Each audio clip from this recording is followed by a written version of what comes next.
Just wanted to give you guys a little update on the pistol braces. Regardless of which particular model you buy, you're going to end up with 3 pieces shipped to you.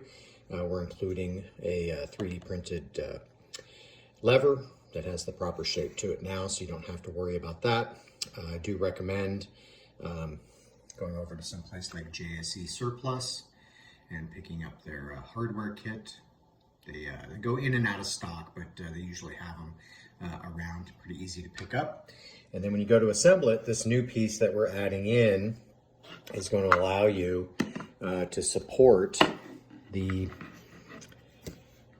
nut here when you drive the roll pin in. So I've been having some problems with cracking occasionally right along here, and it's possible that that's if it's not supported properly when you drive this pin in, that you can put some undue stress there. So just to kind of alleviate some of that, I included this little 3D printed support bracket for you just for installation.